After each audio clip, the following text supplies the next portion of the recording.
बच्चे काम पर जा रहे हैं कविता राजेश जोशी जी द्वारा लिखी गई है। इनका जन्म 1946 में मध्य प्रदेश के नरसिंहगढ़ जिले में हुआ। उन्होंने पत्रकारिता के क्षेत्र में कार्य किया तथा कुछ सालों तक अध्यापन कार्य भी किया। इन्होंने कविता के अतिरिक्त कहानियाँ, नाटक, लेख और टिप्पणियाँ भी लिखी। लघु फिल्मों के लिए पटकथा लेखन का कार्य भी इनके द्वारा किया गया। इन्होंने अनुवाद भी किए। इन्हें माखनलाल चतुर्वेदी पुरस्कार, मध्य प्रदेश शासन का शिखर सम्मान और साहित्य अकादमी पुरस्कार से सम्मानित किया गया है।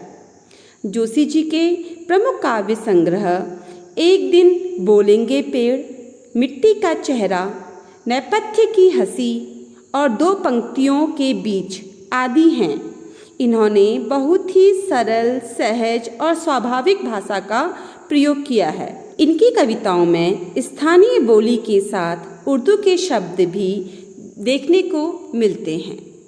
बच्चे काम पर जा रहे हैं कविता के माध्यम से कवि ने बच्चों के बचपन छिन जाने और उनकी विवस्था का मार्मिक चित्रण किया है।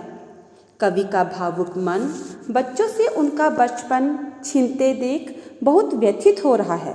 साथ ही वे चिंतित भी हैं कि खेलने कूदने और पढ़ने लिखने की उम्र में बच्चों को काम पर जाना पड़ रहा है और वे खेल, शिक्षा आदि सुविधाओं से वंचित हो रहे हैं। कवि ने इस कविता के माध्यम से शिक्षित एवं सभ्य समाज का ध्यान इस समस्या की ओर आकर्षित कर इसके समाधान के लिए उन्हें जागरूक और प्रेरित किया है। तो बच्चों, कविता बच्चे काम पर जा रहे हैं का भावार्थ समझने का प्रयास करते हैं। कोहरे, बच्चों कोहरे का अर्थ है धुंध। आपने देखा है सुबह सुबह एक धुंध सी पूरे वातावरण में छाई रहती है। जाड़ों के दिनों में ये ज़्यादा होती है, इसे कोहरा कहते हैं। काम, कार्य, भयानक, भयानक मतलब भयंकर, विवरण मतलब हालचाल या वर्णन करना, सवाल का मतलब आपको पता है प्रश्न। तो बच्चों, अब कविता का भावार्थ बता रही हूँ, आप समझने का प्रयास करिएगा। कोहरे से ढकी सड़क पर बच्चे काम पर जा रहे हैं। सुबह सुबह, कवि कहते हैं कि सुबह सुबह जब घना कोहरा होता है उस समय बच्चे जो हैं वो काम करने के लिए सड़क में चल रहे हैं। सड़क के द्वारा सड़क में चल कर के वो अपने अपने काम में जा रहे हैं। जो भी काम वो करते हैं उन्हें वहाँ जाना है सुबह सुबह। सुबह सुबह जब ठंड होती है, जिस समय बच्चों को अपने घर के अंदर रहना चाहिए, उस समय बच्चे जो हैं वो काम पर जा रहे हैं। बच्चे काम पर जा रहे हैं, यह हमारे समय की सबसे भयानक पंक्ति है। कवि कह रहे हैं कि बच्चों का काम पर जाना ये बहुत ही भयानक, भयंकर, एक डरावनी पंक्ति है वर्तमान समय की। क्योंकि जो छोटे छोटे बच्चे हैं जिनकी उम्र जो है पढ़ने लिखने की, खेलने कूदने की है, वो अपने हाथों में औजार पकड़ करके सुबह सुबह ठंड में काम करने के लिए जा रहे हैं। आखिर वो काम पर क्यों जा रहे हैं, इसका कुछ न कुछ कारण तो होगा। शायद उनके माँ बाप उन्हें काम पर भेज रहे हैं, शायद उनके घर की स्थिति, आर्थिक स्थिति इतनी अच्छी नहीं है कि उन्हें भरपेट भोजन मिल सके। इसी व्यवस्था के कारण वह काम पर जा रहे हैं। तो इसी जो कारण है बच्चों के काम पर जाने का, इसे कवि ने भयानक पंक्ति के द्वारा स्पष्ट किया है। भयानक है, इसे विवरण की तरह लिखा जाना चाहिए, इसे सवाल की तरह। कवि कह रहे हैं कि जो यह स्थिति है ये इतनी भयावह है कि बच्चे काम पर जा रहे हैं और इस समस्या को सिर्फ लिखा जाना, विवरण मतलब इसका वर्णन करना, ये उचित नहीं है। इसको तो एक सवाल की तरह लिखा जाना चाहिए कि आखिर क्यों, एक सवाल पूछना चाहिए इस सभ्य और शिक्षित समाज से जो स्वयं को सभ्य और शिक्षित कहता है कि उसकी समाज में आखिर ऐसा क्या कारण है कि जो छोटे छोटे बच्चे हैं वो काम करने के लिए जा रहे हैं, जिनकी उम्र खेलने कूदने की है, जो अपने बचपन से वंचित रह गए हैं। आखिर यह एक प्रश्न वाचक चिन्ह इसमें लगता है कि आखिर वो बच्चे काम पर क्यों जा रहे हैं, क्या रीज़न है कि बच्चों को काम पर जाना पड़ रहा है, काम पर क्यों जा रहे हैं बच्चे, क्यों, उन्हें क्या मजबूरी है उनकी, क्या व्यवस्था है उनकी, क्या उनके माँ बाप उन्हें ज़बरदस्ती काम पर भेज रहे हैं, या उनकी आर्थिक स्थिति इतनी अच्छी नहीं है कि उन्हें भरपेट घर में खाना मिले। आखिर क्या कारण है? ये एक बहुत ही बड़ा सवाल है और इसको सवाल की ही तरह प्रस्तुत करना चाहिए कि आखिर ऐसा क्या है कि बच्चे काम पर जा रहे हैं। यदि हम इसको सवाल की तरह प्रस्तुत करेंगे, इस समस्या की तरफ सभी का ध्यान आकर्षित होगा, तभी इस समस्या का निदान किया जा सकता है। तो कवि यहाँ पर बच्चों के काम पर जाने की तरफ सभी शिक्षित वर्ग का, सभ्य समाज का ध्यान आकर्षित करना चाहता है ताकि इस समस्या का समाधान हो सके। इस काव्यांश के माध्यम से कवि बच्चों को वे सभी सुविधाएं उपलब्ध कराना चाह रहे हैं जिसका वर्तमान समय में अभाव देखा गया है। वह बाल मजदूरी जैसी भयावह समस्या को खत्म करने के लिए लोगों को जागरूक करने के अभिलाषी हैं। कवि कहते हैं, क्या अंतरिक्ष में गिर गई हैं सारी गेंदें, अंतरिक्ष अनंत आकाश। गेंदें बॉल जिनसे बच्चे खेलते हैं, कवि कह रहे हैं कि क्या जो सारी बच्चों के खेलने की जो बॉल है, क्या वो अंतरिक्ष में गिर गई हैं? अंतरिक्ष मतलब पृथ्वी से बाहर चली गई हैं। क्या उनके पास अब वो लौट के नहीं आ सकती? बच्चों के पास बॉल ही नहीं है। क्या दीमकों ने खा लिया है सारी रंग बिरंगी किताबों को? दीमक बच्चों एक तरह का कीड़ा है जो लकड़ी और कागज़ को खा लेता है। वो कह रहे हैं कि क्या जो सुंदर सुंदर सी रंग बिरंगी किताबें हैं जिसको देख के बच्चे आकर्षित होते हैं और उन्हें पढ़ने के लिए उत्सुक रहते हैं, क्या उन सारी किताबों को दीमक ने खा लिया है? क्या काले पहाड़ के नीचे दब गए हैं सारे खिलौने? क्या भूस्खलन आया और जो पहाड़ है वो भूस्खलन के कारण नीचे गिर गया और सारी की सारी किताबें और बच्चों के जो खिलौने हैं जिनसे बच्चे खेलते हैं, क्या वो उस पहाड़ के नीचे दब गए हैं?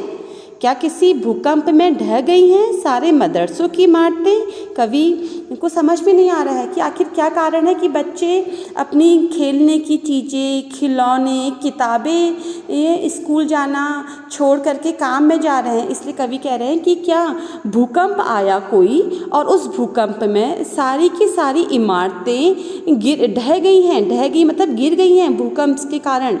मदरसा बच्चों, मदरसा वो स्थान है जहाँ मुस्लिम जाति के लोग पढ़ने के लिए जाते हैं। तो कवि कह रहे हैं कि सारे के सारे विद्या प्राप्त करने वाले स्थान जो विद्यालय होते हैं, क्या वो भूकंप के कारण ढह गए हैं? क्या सारी मैदान, सारे बगीचे और घरों के आंगन खत्म हो गए हैं एकाएक? बच्चों, वर्तमान समय में हम भी ये चीज़ देखते हैं कि मैदान कम हो गए हैं, बगीचे कम हो गए हैं, घर का आंगन बहुत छोटा हो गया है। पहले समय में काफ़ी बड़े बड़े मैदान होते थे, काफ़ी अच्छे अच्छे बगीचे होते थे, घर का आंगन ही इतना बड़ा होता था कि बच्चे अपने घर के आंगन में ही आराम से खेल लेते थे। पर वर्तमान में इन चीज़ों का अभाव है और कवि हमें इन चीज़ों की ओर हमारा ध्यान आकर्षित कर रहा है कि वर्तमान में जो ज़िंदगी है वो इतनी भीड़ भाड़ वाली हो गई है कि जो सारी की सारी सुख सुविधाएं हैं बच्चे इनसे वंचित हो गए हैं। बच्चों को इनसे वंचित कर दिया गया है कि बच्चों के खेलने के लिए मैदान नहीं है, बगीचे नहीं हैं, घर के आंगन भी इतने छोटे हो गए हैं कि बच्चे उसमें खेल नहीं सकते हैं।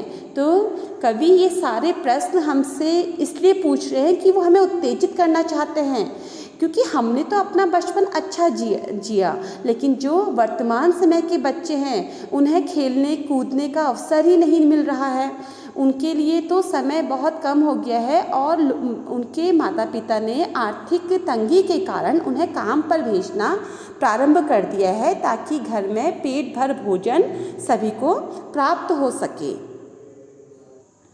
तो फिर बचा ही क्या है इस दुनिया में? दुनिया मतलब संसार, आप सब जानते ही हैं। ज़्यादा मतलब अधिक किसी चीज़ की ज़्यादा मात्रा, अधिक मात्रा। हस्ब मामूल मतलब जैसी ही वैसी की होनी चाहिए, मतलब जो हमारे सामने जो चीज़ जैसे है वो वैसी ही होनी चाहिए, यथावत मतलब। तो कवि कह रहे हैं तो फिर बचा ही क्या है इस दुनिया में। कवि कह रहे हैं कि यदि बच्चों से उनका बचपन ही छिन गया है, बचपन छिन गया मतलब उनके खेल के मैदान छिन गए, बगीचे छिन गए, घर का आंगन छिन गया, किताबें छिन गई, उनकी गेंदें छिन गई। तो जब सब कुछ छिन ही गया है तो फिर अब है ही क्या इस दुनिया में, अब तो कुछ है ही नहीं, यहाँ पर कुछ है ही नहीं। हम कहते हैं कि हम नए युग में प्रवेश कर रहे हैं, तो क्या इस नए युग में कुछ है? कुछ भी नहीं है। जब बच्चों से उनका बचपन छीन गया तो कुछ भी नहीं है। कितना भयानक होता अगर ऐसा होता। कवि कह रहे हैं कि यदि सच में ऐसा हो जाता, कैसा हो जाता? संसार, बच्चों के खेल के मैदान, आंगन, बगीचे, खेल, खिलौने, पुस्तकें सब कुछ खत्म हो जाती तो कैसा होता? सचमुच सोचो कि ये स्थिति कितनी भयानक होती। भयानक है, लेकिन इससे भी ज़्यादा यह कि है सारी चीज़ें हस्ब मामूल। लेकिन कवि कह रहे हैं कि लेकिन इससे भी ज़्यादा तकलीफदेह भयानक तो स्थिति हो गई है कि संसार में ये सब कुछ है, अभी भी वर्तमान में भी सब कुछ है, लेकिन जो बच्चा है उसका बचपन छिन गया है, उसका बचपन उसके पास नहीं है। पर दुनिया की हजारों सड़कों से गुजरते हुए बच्चे बहुत छोटे छोटे काम पर जा रहे हैं। वो कह रहे हैं कि पढ़ने लिखने की उम्र में रोजी रोटी कमाने के लिए व्यवस्था के कारण जो बच्चे हैं, और दुनिया वो पूरे संसार की बात है, एक क्षेत्र विशेष की बात नहीं है, अपितु यह सारे संसार की बात है कि सारे संसार की जो हजारों सड़कें हैं वहाँ से बहुत छोटे छोटे जो बच्चे हैं वो काम करने के लिए निरंतर जा रहे हैं, वो बाल मजदूरी करने के लिए जा रहे हैं।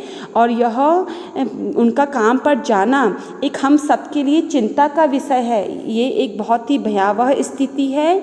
और कवि यह कह रहे हैं कि हम जो सभ्य समाज के वासी हैं, जो सब अपने को शिक्षित समाज के वासी कहते हैं, शिक्षित समाज का हिस्सा कहते हैं, उन्हें स्वयं पर ही लज्जा आनी चाहिए, क्योंकि यह हमारे लिए लज्जा का विषय है कि बच्चों के हाथों में खेलने की वस्तु होनी चाहिए, वे व्यवस्थापूर्वक मजदूरी करने जा रहे हैं। तो कवि अपनी इस कविता के माध्यम से बाल मजदूरी की समस्या के समाधान करने के लिए लोगों को प्रेरित कर रहे हैं, लोगों को जागरूक कर रहे हैं। और कवि जो बहुत ही ज़्यादा व्यथित हो गए हैं यह देखते हुए कि जो छोटे छोटे बच्चे हैं वो काम पर जा रहे हैं, जिनकी खेलने कूदने की उम्र है, जिनकी पढ़ने लिखने की उम्र है, जो आगे चल के देश का भविष्य बनने वाले हैं, वो यदि इसी तरह काम करते रहे तो कवि कह रहे हैं कि फिर तो देश का भविष्य अंधकार में ही होगा। कभी भी बच्चे अगर बचपन में काम पर जाएंगे तो कभी भी देश का भविष्य उज्जवल नहीं हो सकता। तो यहाँ पर कवि हम सबको प्रेरित कर रहे हैं कि हमें बाल मजदूरी के खिलाफ आवाज़ उठानी चाहिए। बच्चों, यदि आपको यह कविता समझ में आई हो तो मेरे चैनल को सब्सक्राइब कीजिए, लाइक कीजिए और शेयर भी कीजिए। धन्यवाद आप सभी का।